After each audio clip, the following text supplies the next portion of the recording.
Guess Grandma never loved you, my dad smirked, still standing beside her open casket. The whole room heard it. Nobody said a word. 3 weeks later, I watched him carry boxes out of that same mansion, the one he thought he'd inherited, while a sheriff's deputy supervised the eviction. Her secret will didn't just cut him out. It took back everything he'd stolen for 20 years and left him with nothing but a storage unit and a restraining order. But I'm getting ahead of myself. My name is Paige Lennox. I'm 28 years old, a third-grade teacher who couldn't afford a new dress for her grandmother's funeral. The day they read the will, my family laughed at me. They called me worthless. They told me Grandma had forgotten I existed. They had no idea what she'd been planning. If you're watching this, please subscribe and let me know where you are watching from. Let me take you back to where this story really begins. My apartment. It's a one-bedroom place in the suburbs of Boston. Nothing fancy. IKEA furniture. I assembled myself, a few potted plants on the windowsill that I talk to more than I probably should, and stacks of children's books on my coffee table because I'm an elementary school teacher. Third grade, 23 kids who think I hung the moon. And honestly, they're the best part of my life. The morning of Grandma's funeral, I stood in front of my closet trying to find something appropriate to wear. I pulled out the only black dress I owned, a simple A-line I'd bought from Target 3 years ago for a colleague's memorial service. The fabric had faded slightly at the seams. I make $3,200 a month. I love my job, but that paycheck doesn't exactly allow for a new funeral dress. I slipped on my mother's pearl bracelet, the only thing I have left of her, and caught my reflection in the mirror. 28 years old, tired eyes, hair pulled back in a low bun. I looked exactly like what I was.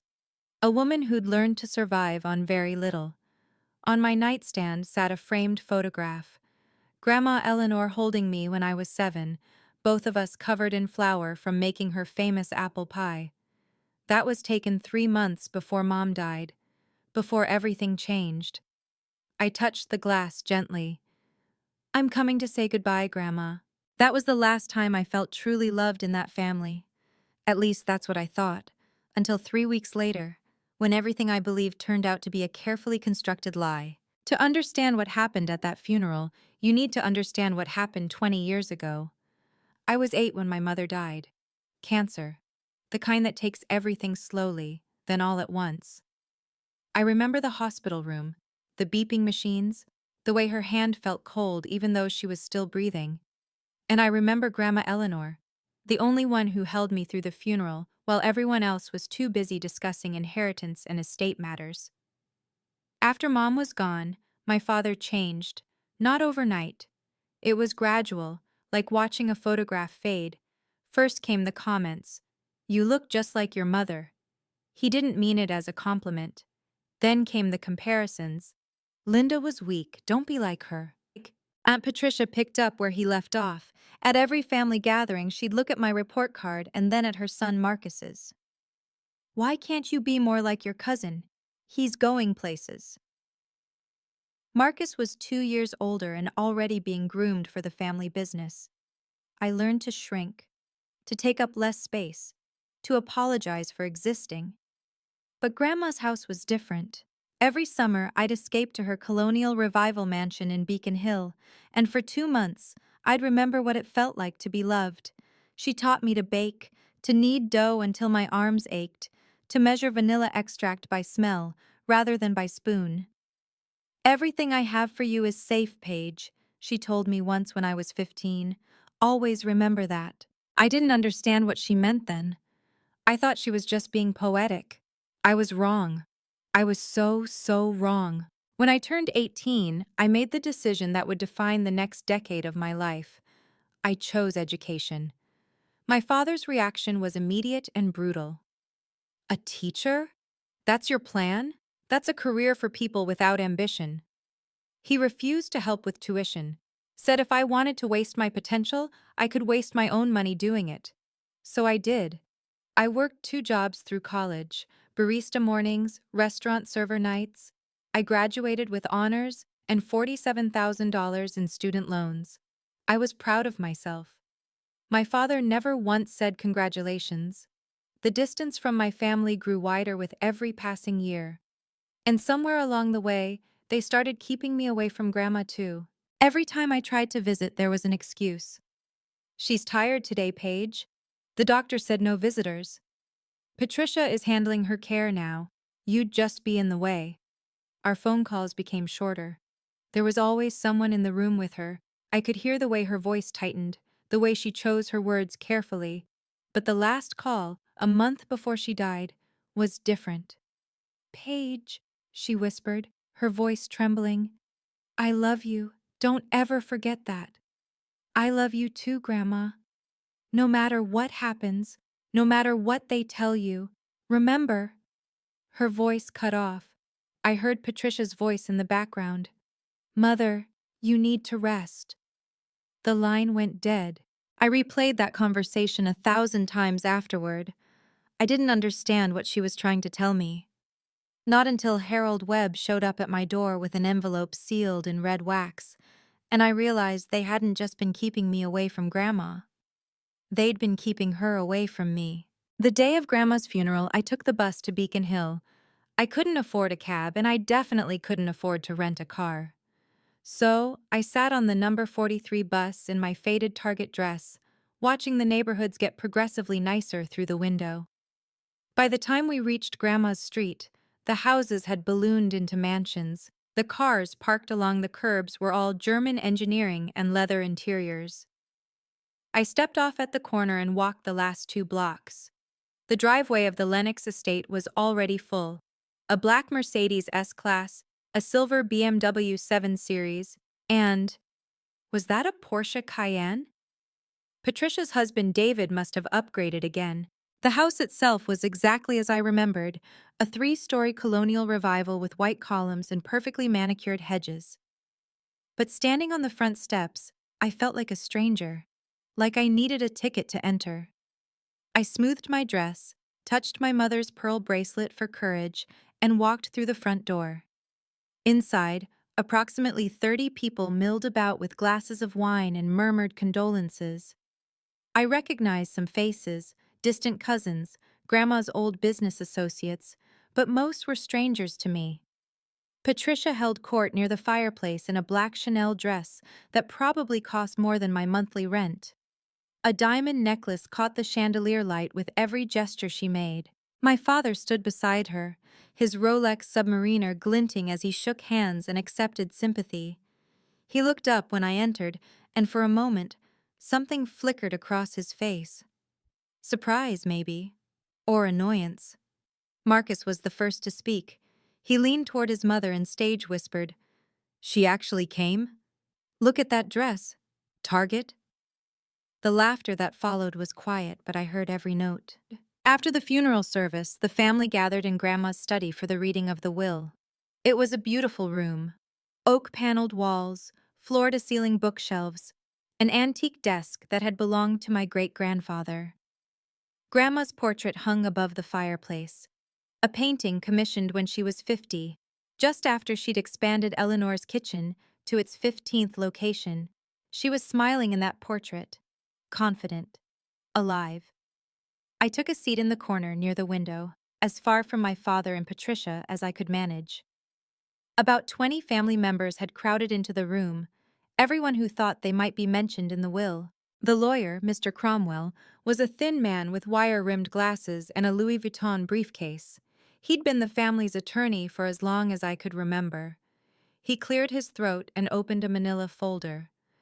The last will and testament of Eleanor Margaret Lennox, dated March 15th of this year. March 15th, just 3 months before she died. Cromwell began reading. "I, Eleanor Margaret Lennox, being of sound mind and body, hereby bequeath my estate as follows." The room was silent except for the ticking of the grandfather clock. "To my son, Daniel Lennox, I leave the family residence at 847 Beacon Street, along with all associated real property." My father nodded slowly, as if this was exactly what he'd expected. "To my daughter, Patricia Lennox Hartwell, and my son, Daniel Lennox, I leave my shares in Eleanor's Kitchen, LLC, 49% to each, with 2% designated for the company's charitable foundation. Patricia's hand went to her diamond necklace. She smiled. Cromwell turned the page, and then he closed the folder. That was it. My name hadn't been mentioned once. The silence that followed lasted maybe 3 seconds. To me, it felt like 3 hours. I sat frozen in my chair by the window, my hands clasped in my lap, trying to process what I'd just heard. Nothing. Grandma had left me absolutely nothing. Not a single photograph, not a piece of jewelry, not even my name in a sentence. Then my father turned to look at me. His lips curled into a smile. Not a kind smile, not a sympathetic smile, but the smile of a man who'd just won a game I didn't even know we were playing. "Well, Paige," his voice carried across the room, making sure everyone could hear. "Guess she never really loved you." Someone laughed. Then someone else. The sound rippled through the study like poison in water. Patricia adjusted her Hermes scarf, burnt orange, silk, probably worth more than everything in my closet combined, and added her own observation. "At least now she knows her place." Marcus snorted from across the room. "Maybe Grandma knew she'd just waste the money. Can't exactly invest in a teacher's salary, can you?" More laughter. Louder this time. I looked around the room at the faces of my so-called family. Not a single person spoke up. Not one person said, "That's enough." They just watched, some with amusement, some with pity, but none with defense. I wanted to scream. I wanted to cry. I wanted to knock that smug smile off my father's face and tell him exactly what I thought of him. But I didn't give them the satisfaction.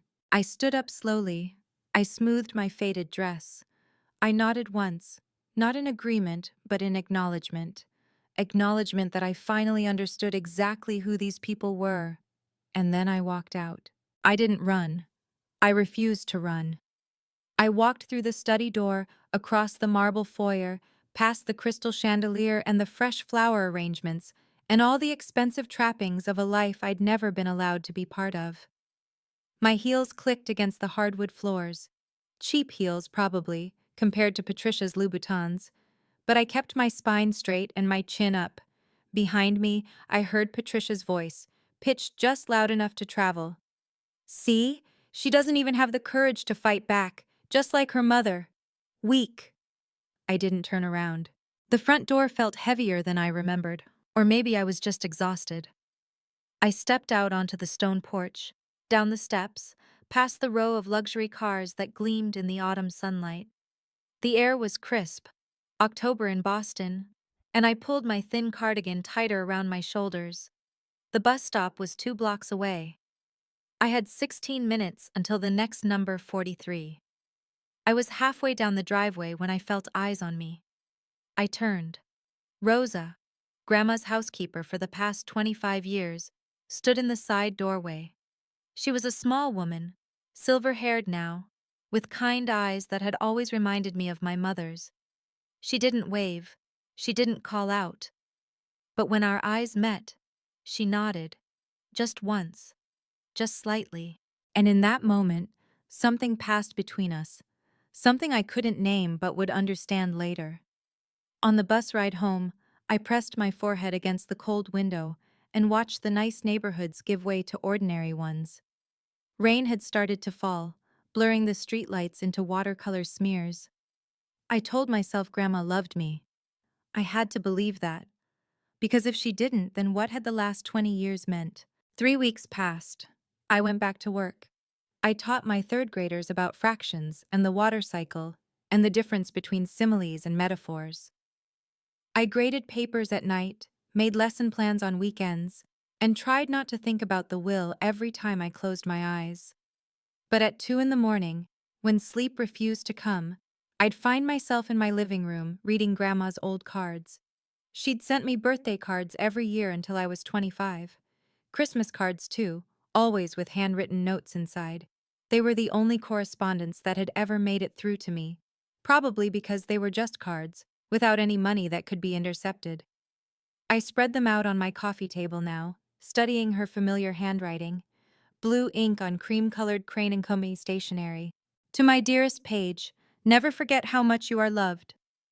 Happy birthday, sweetheart. Stay strong. Be brave. Remember, everything I have for you is safe.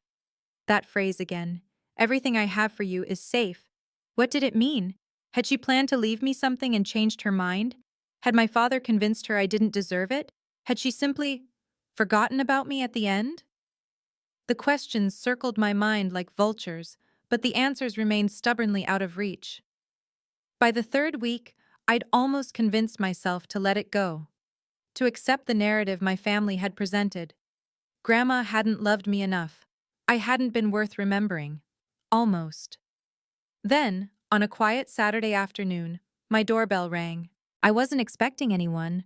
I never had visitors, not anymore. I wiped my hands on my jeans, walked to the door, and opened it. The man standing on my doorstep was about to change everything I thought I knew. He was tall, maybe 65 or 70, with silver hair combed neatly back and the kind of posture that suggested decades of courtroom experience. His suit was a charcoal three-piece, well-worn but expensive, the kind of quality that ages gracefully rather than deteriorates. He carried an old leather briefcase that looked like it had traveled to 1,000 depositions. Miss Paige Lennox? His voice was calm, measured, professional. Yes? My name is Harold Webb. I was your grandmother's personal attorney for the past 30 years. I blinked. But the family lawyer is Mr. Cromwell. He read the will at the funeral. Harold Webb smiled slightly, the kind of smile that held secrets. Mr. Cromwell is your father's attorney, Miss Lennox. He has never been your grandmother's attorney. I have that distinction. He paused. May I come in? I have something to deliver to you, and I think you'll want to be sitting down when you see it. My heart began to hammer against my ribs. I stepped aside and let him enter. My apartment must have looked impossibly small compared to wherever a lawyer like him usually conducted business. But if he noticed the IKEA bookshelf or the second-hand couch, he didn't show it. He simply sat in the armchair I offered and placed his briefcase on the coffee table. From inside, he withdrew an envelope. It was thick, sealed with red wax pressed into an ornate L, the Lennox family crest. And on the front, in Grandma's unmistakable blue handwriting, for Paige, to be opened only in the presence of Mr. Webb.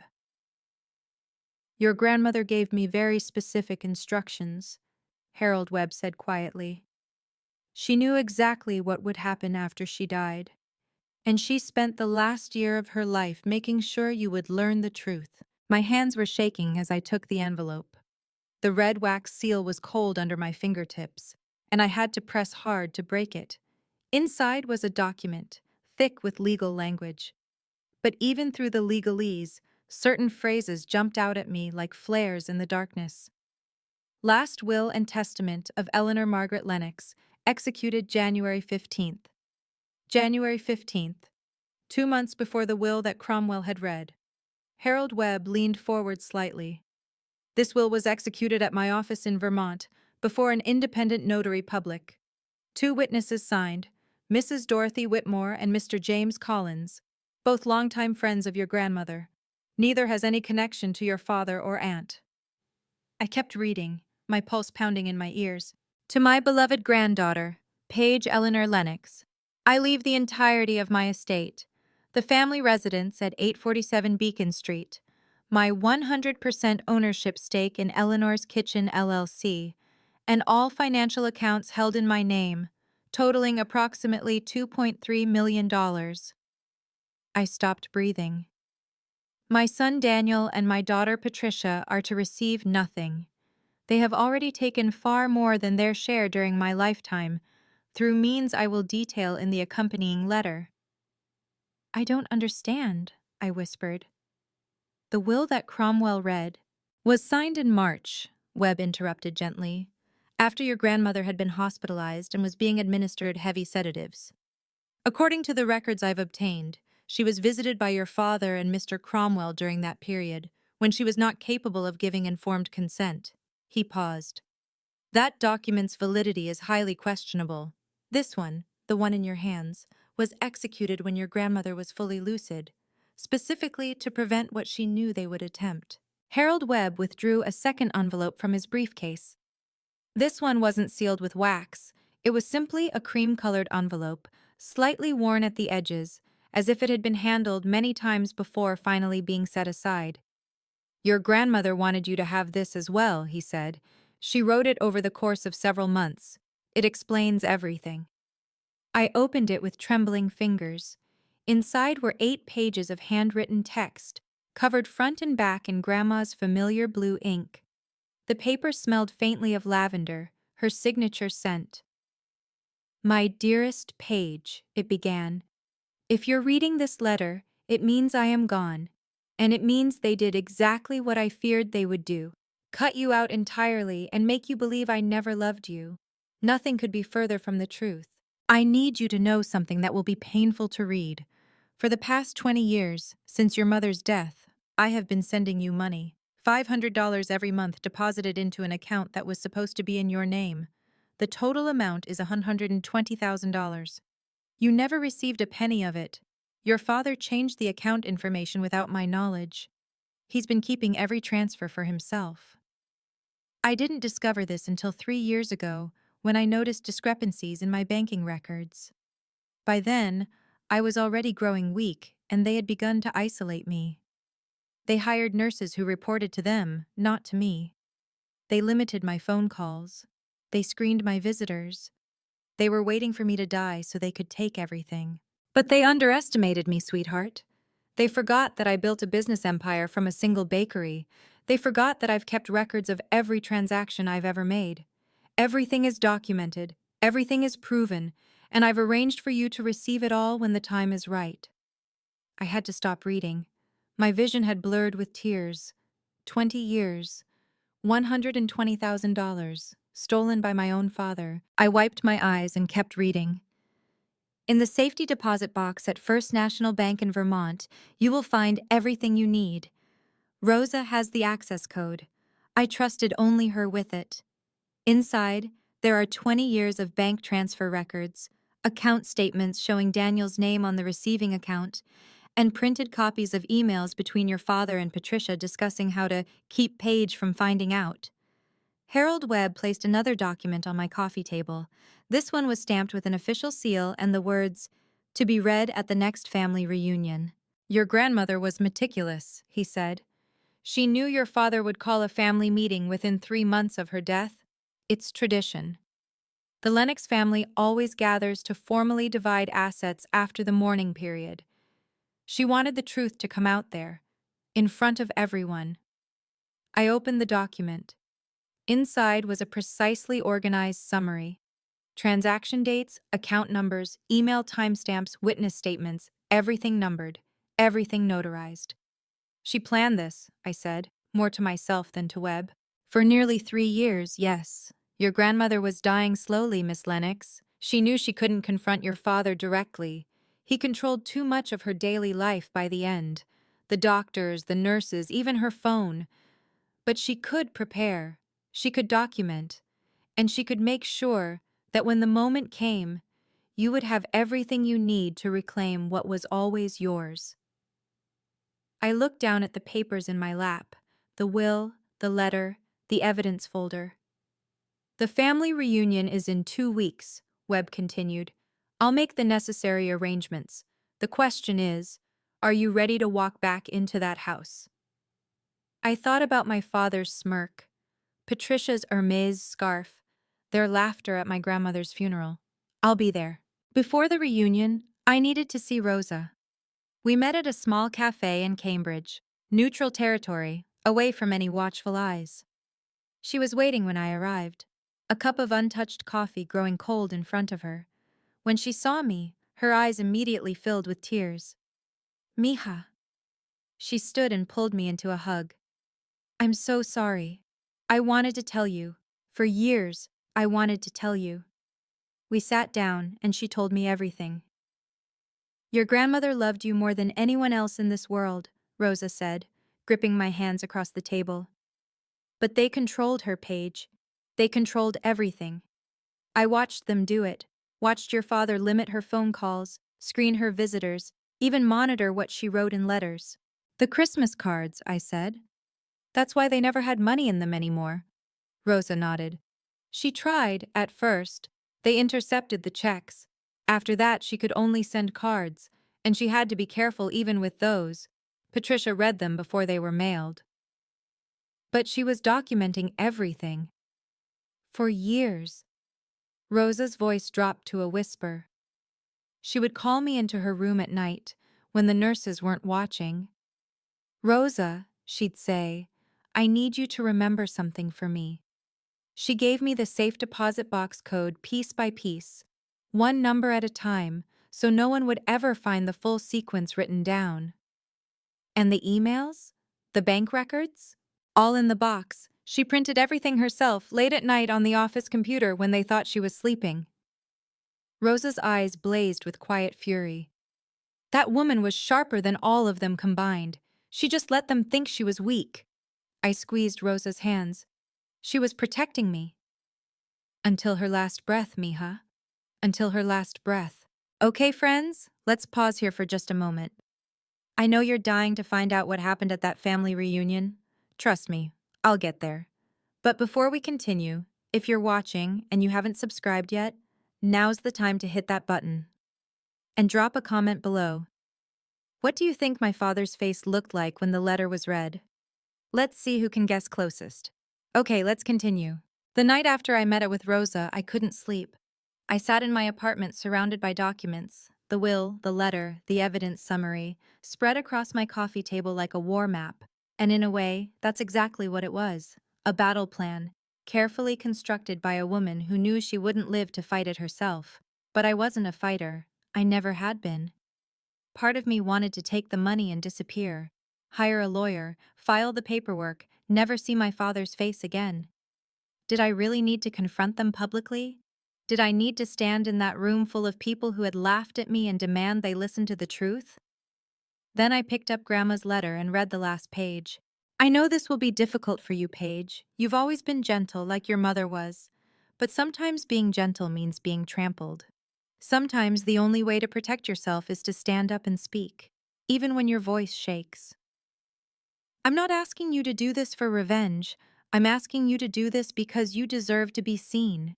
You deserve to have your place in this family acknowledged, not with their permission, but with proof they cannot deny.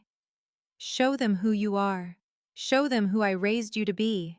And then walk away with your head high, knowing you owed them nothing and gave them only the truth. I set down the letter. Through the window, the city lights of Boston twinkled in the darkness. My grandmother had spent 3 years preparing for this moment. She'd documented every lie, every stolen dollar, every manipulation. She'd done the hard work so I wouldn't have to fight alone. The least I could do was show up. My phone rang the next morning. The caller ID said Dad. He hadn't called me in over a year. My stomach clenched as I answered. Paige. His voice was smooth, controlled, the voice he used in business meetings. I heard you've had a visitor.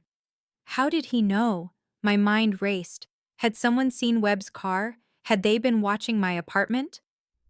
I don't know what you're talking about, I said carefully. Don't play stupid with me. If someone has been filling your head with nonsense about the will, I suggest you ignore them. Mother's estate was handled properly. The lawyers confirmed everything was in order. Cromwell confirmed it. Your lawyer. A pause. When he spoke again, his voice had an edge. Be very careful, Paige. If you're thinking about causing trouble, if someone has convinced you to pursue some kind of legal challenge, you should know that you'll lose. You have no resources, no connections, no proof of anything. I said nothing. I've been patient with you, he continued. I overlooked your failure to build a proper career. I overlooked your refusal to contribute to this family. But if you try to take what doesn't belong to you, I will not be patient anymore. Doesn't belong to me? The words escaped before I could stop them. You're not part of this family, Paige. Not really. You never were. Your mother made sure of that when she raised you to be exactly like her. Soft, weak, worthless. His voice turned cold. Stay away from the reunion. Stay away from the estate. And stay out of my way. the line went dead.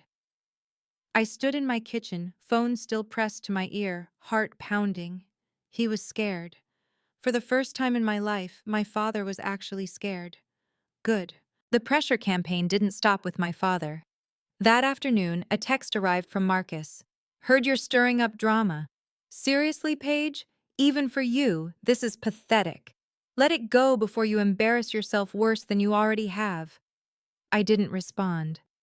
The next morning, an email from Patricia, 3 paragraphs of saccharine concern wrapped around a veiled threat. Dearest Paige, I know you've been struggling since Mother passed. Grief does strange things to us all. I've heard that someone may have approached you with claims about the estate. Please be careful, sweetheart. There are people out there who prey on the vulnerable, convincing them they're owed something they're not. These lawyers are often scam artists looking to exploit family tragedies. I'd hate to see you get hurt, financially or otherwise. Perhaps it would be best if you sat out the reunion this year. We all need time to heal, and I think some distance would be healthy for everyone. Love always, Aunt Patricia. I read it twice, marveling at the audacity.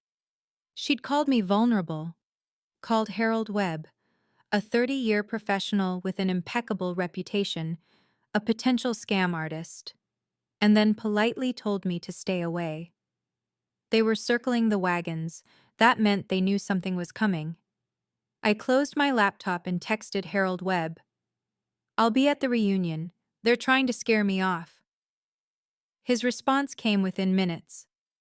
Good. Your grandmother expected this. She told me once, when they start threatening, it means you're close to the truth. I'll have everything prepared.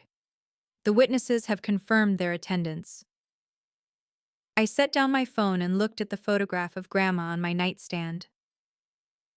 I'm not backing down, I told her. I promise.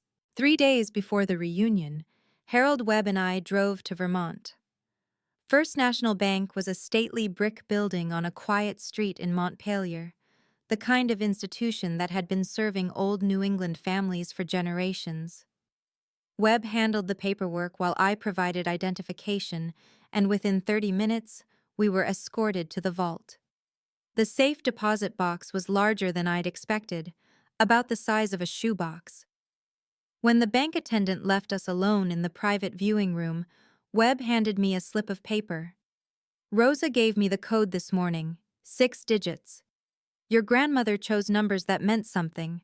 Her wedding anniversary, your mother's birthday. My hands trembled as I entered the combination. The lock clicked open. Inside was a lacquered wooden box, dark cherry with brass hinges. I lifted the lid. 20 years of evidence stared back at me. A leather-bound ledger, handwritten, every monthly transfer documented, dates and amounts, from 2003 to 2023. Bank statements with Daniel Lennox's name highlighted as the account recipient. Printed emails, dozens of them. I picked up one at random. Patricia to Daniel, August 2018. Don't worry, Dad changed the account information years ago. She never gets any of it. The girl will never know. Another email, March of this year. Daniel to Cromwell. Have the new will ready for signature. Mother's been sedated for the procedure. No need for an outside notary. We'll handle it privately. Webb photographed everything methodically. Originals stay here for now. We'll bring certified copies to the reunion. But this... He held up the email about the sedation. This could be grounds for fraud charges if they push back. I looked at the evidence that my grandmother had spent 3 years secretly compiling. She'd built me an arsenal. The day before the reunion, Webb and I met at his office in Boston to finalize our approach.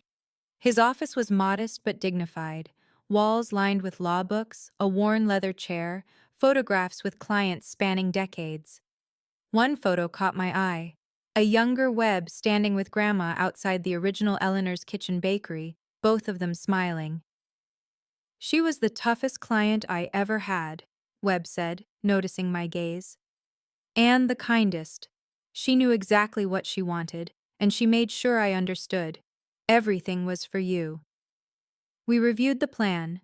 The reunion was scheduled for 2 o'clock at the Beacon Hill estate, the traditional time for the family to formally discuss asset distribution. I had every right to attend as a family member. Webb would accompany me as my legal representative. "We don't accuse," Webb instructed. "We don't attack. We simply present the facts. Your grandmother's letter, the will with its proper witnesses, the documented evidence. Let the papers speak for themselves." "What if they try to throw us out?" "They won't, not with witnesses present." He smiled slightly. "Mrs. Whitmore and Mr. Collins have already confirmed they'll be there. They were your grandmother's closest friends for 50 years. They watched her build that business. They're not going to let her final wishes be ignored."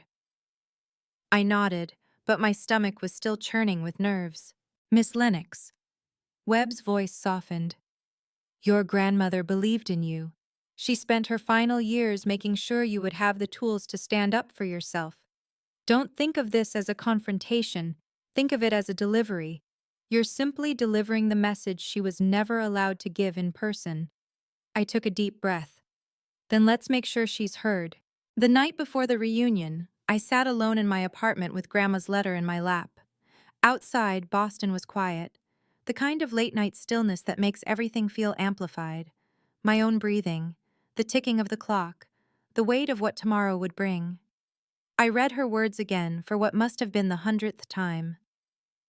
"Show them who you are. Show them who I raised you to be." Who was I?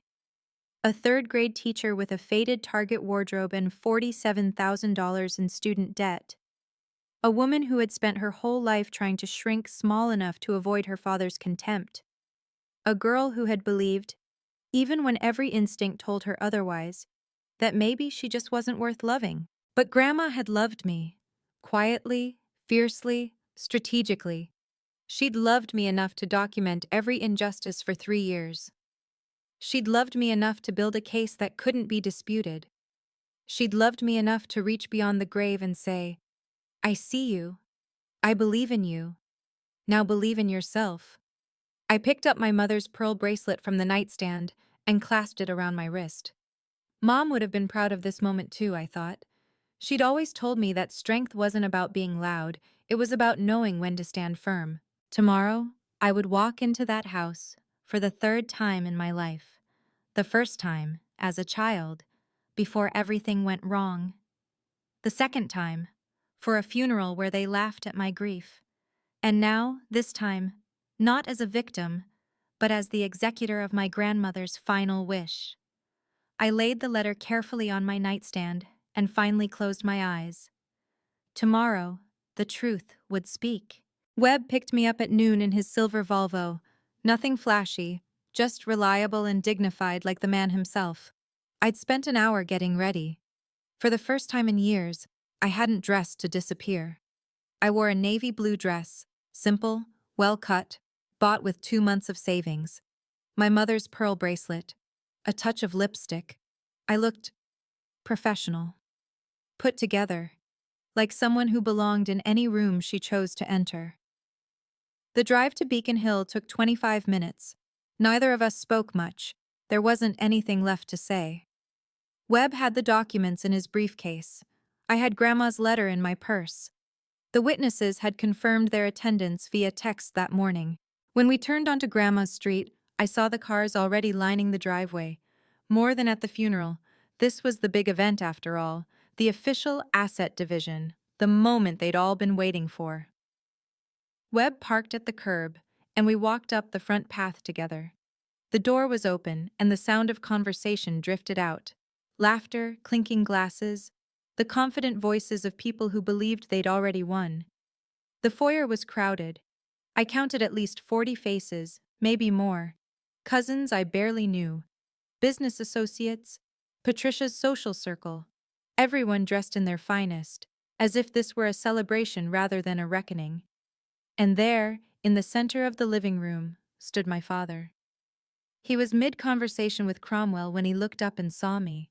His expression shifted, surprise, then anger, then, just for a second, fear. Patricia turned a moment later. Her Cartier bracelet caught the light as her hand froze mid-gesture. The room didn't quite fall silent, but it dimmed. Whispers, glances. I had arrived. Marcus was the first to break the tension. Paige! He stepped forward, arms crossed, that familiar sneer on his face. I thought Dad made it clear you weren't welcome here. This meeting is for beneficiaries of the estate.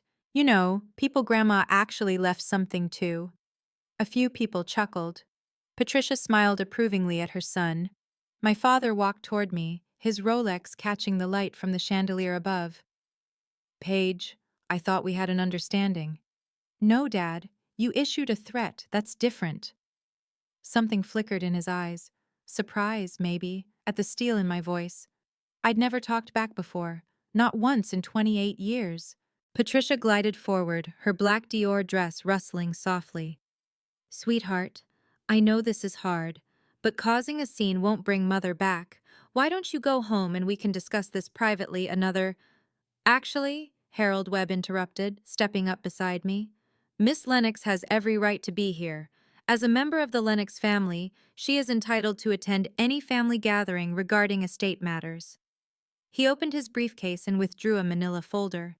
And I have documentation that makes her presence not only appropriate but necessary. The room shifted. I could feel it, the change in energy, the sudden sharpening of attention. Patricia's smile faltered. Harold? What exactly do you think you're doing? My job, Mrs. Hartwell. The job Eleanor Lennox hired me to do 30 years ago. He looked around the room, meeting every pair of eyes. Mrs. Whitmore? Mr. Collins? Would you mind stepping forward? From the back of the room, two elderly figures moved toward us. Dorothy Whitmore, Grandma's best friend since childhood. James Collins, her former business partner. Both looked directly at my father. Neither of them looked pleased. Harold Webb laid a thick document on the mahogany table in the center of the living room. This, he announced, is the last will and testament of Eleanor Margaret Lennox, executed on January 15th of this year, 2 months before the document that Mr. Cromwell read at the funeral. A murmur rippled through the room. I saw Cromwell's face go pale. This will was executed at my office in Vermont, before an independent notary public. The witnesses who signed it are standing before you now. Webb gestured toward Mrs. Whitmore and Mr. Collins. Both have sworn affidavits attesting to Mrs. Lennox's mental clarity at the time of signing. Mrs. Whitmore's voice rang out clear and sharp. Eleanor was as lucid as anyone in this room. More so than most, I'd say. She knew exactly what she was doing. James Collins nodded. I've known Eleanor for 60 years. She was not confused. She was not manipulated. She made this decision deliberately. Webb continued, his voice steady.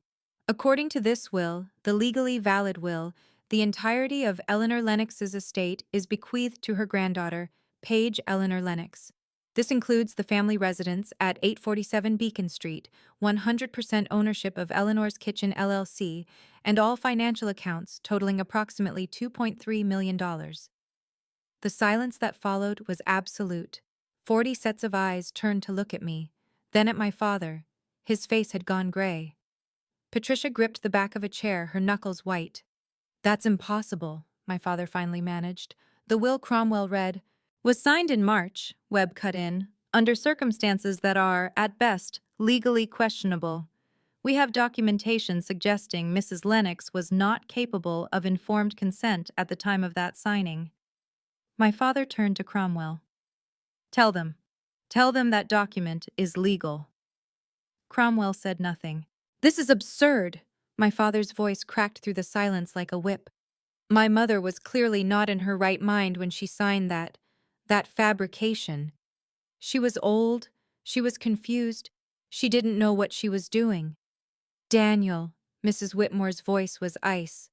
I have known your mother since we were children.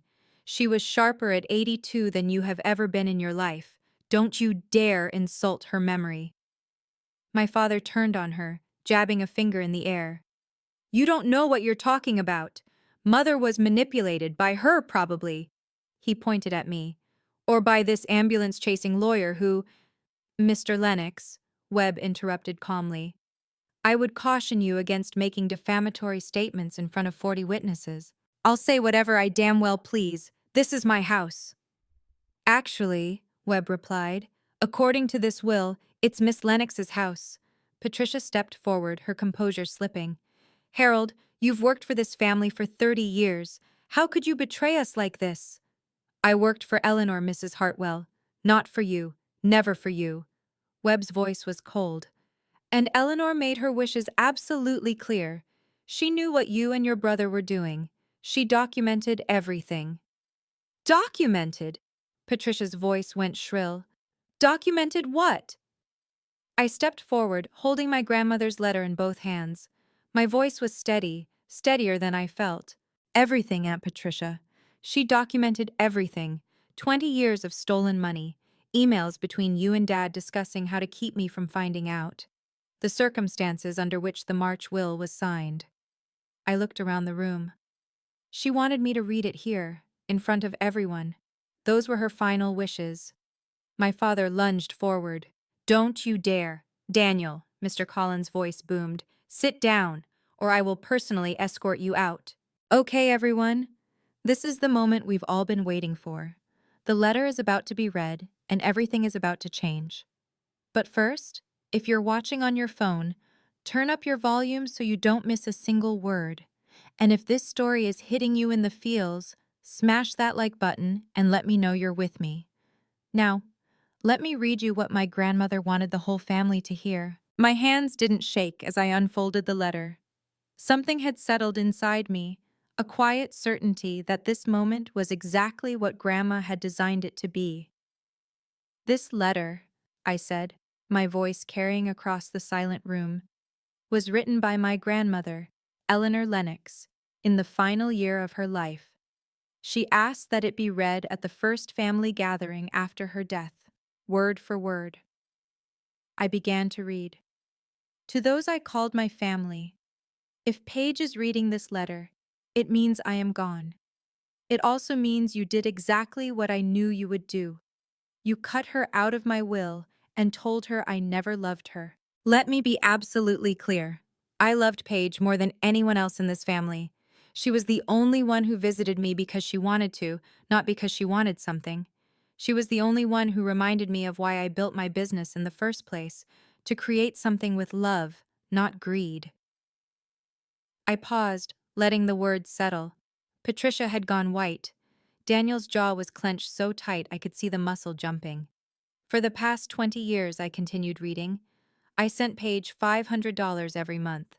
That money was supposed to go into an account in her name, an account I set up when she turned 8, after her mother died, and I saw how Daniel had begun to treat her. She never received a single dollar. My son, her father, changed the account information and kept every transfer for himself.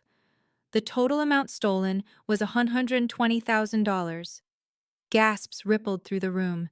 Heads turned toward my father, who stood rigid, his face an unhealthy shade of red. That's a lie, he hissed. Mother was confused. Let her finish, Mrs. Whitmore commanded. I kept reading. I have documentation of every transfer, bank statements, account records, and emails. Oh, the emails. Patricia was never as careful as she thought she was. On August 3rd, 2018, Patricia sent Daniel an email that read, and I quote, "Don't worry, Dad changed the account information years ago. She never gets any of it. The girl will never know." I pulled a printed page from between the letter's folds and held it up. This is that email, metadata verified, timestamp confirmed. Harold Webb was already moving through the crowd, distributing copies. I watched Patricia's face as she saw her own words in black and white. Her mouth opened, but no sound came out. That's taken out of context, she finally stammered. I was talking about something else entirely. There are 47 more emails, I said calmly. Would you like me to read them all? Silence. I returned to the letter. In March of this year, while I was hospitalized and sedated following a medical procedure, Daniel and his lawyer came to my room with a new will. I do not remember signing it.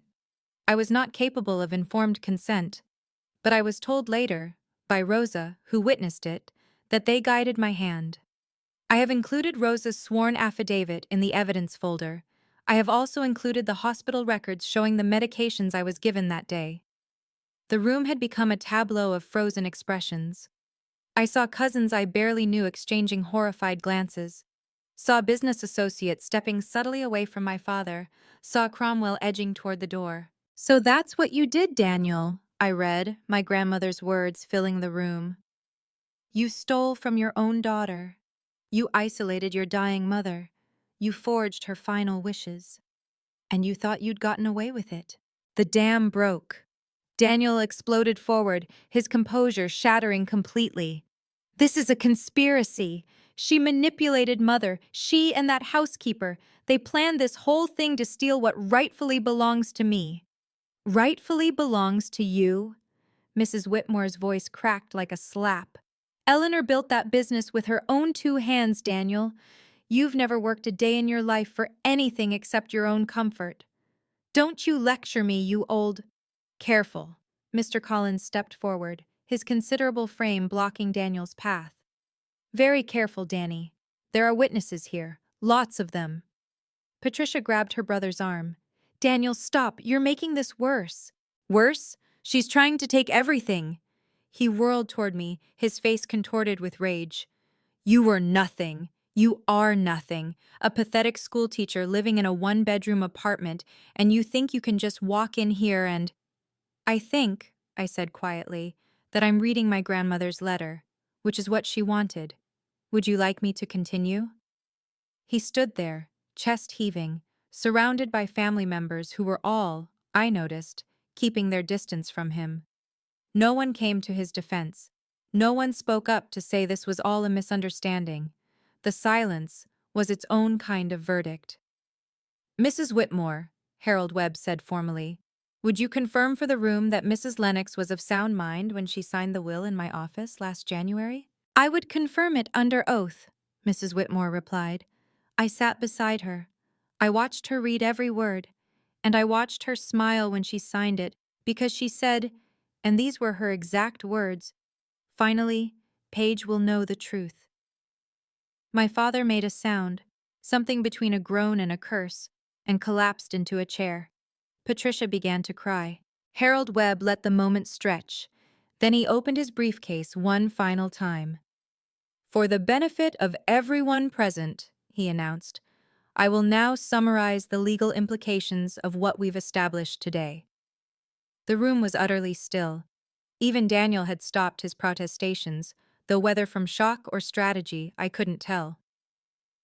First, the will executed in my office in January, witnessed by Mrs. Whitmore and Mr. Collins before an independent notary, is the legally valid last will and testament of Eleanor Lennox. All assets listed therein, including this residence, the ownership stake in Eleanor's Kitchen LLC, and all financial accounts totaling approximately $2.3 million, belong to Miss Paige Lennox. Patricia's sobs grew louder. Marcus had gone pale, his earlier sneer long forgotten. Second, based on the evidence of financial redirection documented over 20 years, Miss Lennox has authorized me to pursue civil litigation against Daniel Lennox and Patricia Hartwell for fraud and misappropriation of funds. The stolen amount of $120,000, plus accumulated interest and legal fees, totals approximately $180,000. "You can't prove any of this in court," Daniel muttered, but his voice lacked conviction. "We have bank records, email correspondence with verified metadata, and multiple witnesses including Mrs. Rosa Martinez, who will provide sworn testimony about the circumstances of your mother's care in her final years." Webb's tone was clinical, devastating. "We also have hospital records that raise serious questions about the circumstances under which the March will was signed." He paused, looking directly at Cromwell, who was hovering near the doorway. "Additionally, I will be filing a formal complaint with the State Bar Association regarding potential ethical violations by Mr. Cromwell. The investigation will proceed independently of the civil case." Cromwell's face went white. Without a word, he slipped out the front door. No one tried to stop him. The reactions came in waves. First, the relatives who'd been standing closest to my father took several deliberate steps backward. It was almost choreographed, a visible distancing from the man who, minutes ago, had been the presumed patriarch of the Lennox family. Then the murmurs began. A cousin I barely knew, Uncle Robert's daughter, I think, spoke first. I always thought it was strange how Eleanor never talked about Paige at family gatherings. Now I understand. They wouldn't let her. A woman I recognized as one of Grandma's old business associates shook her head slowly. Eleanor was the most generous woman I ever knew. The idea that her own children would do this to her. My great-aunt, my grandmother's sister, made her way through the crowd toward me. She was small, white-haired, using a cane. She had been seated in the corner throughout the reading, and I'd barely noticed her. Paige. Her voice was frail, but clear. She took my hand in both of hers. I always told Eleanor she should have protected you better. She said she was trying. I didn't understand what she meant. Her eyes glistened with tears. Now I do. If you need anything at all, you call me. I squeezed her hand. Thank you. Around the room, similar scenes were unfolding. People approaching me to offer quiet condolences, quiet support. People turning their backs on Daniel and Patricia.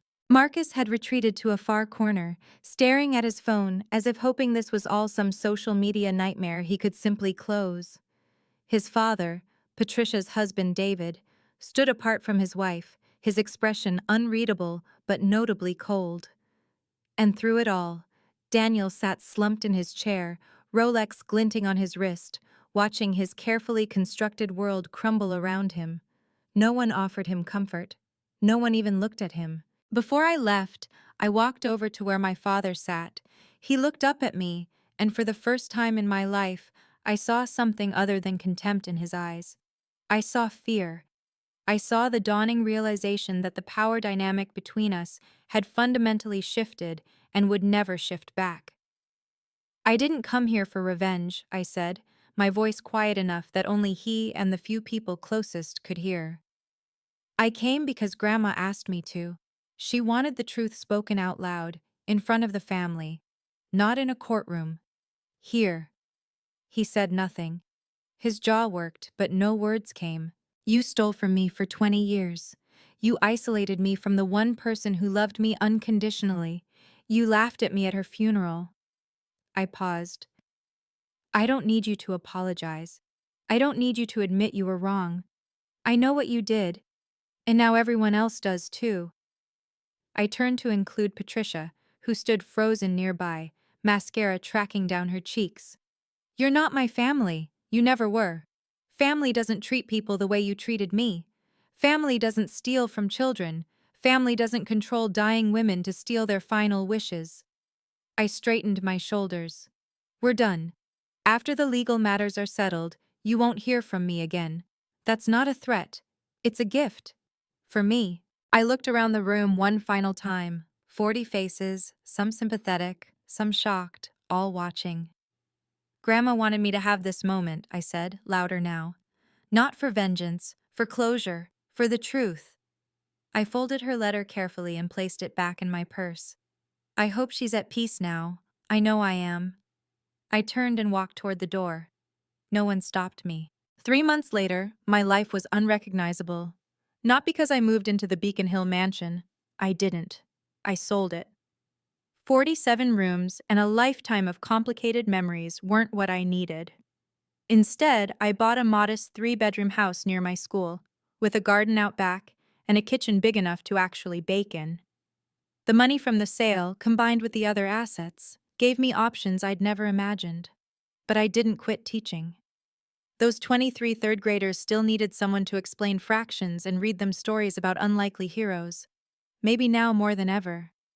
What I did do was create something that would have made Grandma proud. Eleanor's Promise. That's what I called it. A scholarship fund for children who've lost a parent. Not just for college tuition, but for the everyday things that grief makes people forget. School supplies, field trip fees, a new winter coat when the old one doesn't fit anymore. The things no kid should have to worry about while they're learning how to live without their mom or dad. Rosa came over every Sunday. We'd spend the afternoon baking together, Apple pies mostly, using Grandma's exact recipe. The smell of cinnamon and butter would fill my little house, and for a few hours, it felt like Grandma was still with us. She would be so proud of you, mija, Rosa told me one afternoon, flour dusting her silver hair. Not because of the money, because of who you became. I looked around my kitchen, in my house, and thought about the girl who'd stood in her Target dress at that funeral, trying not to cry.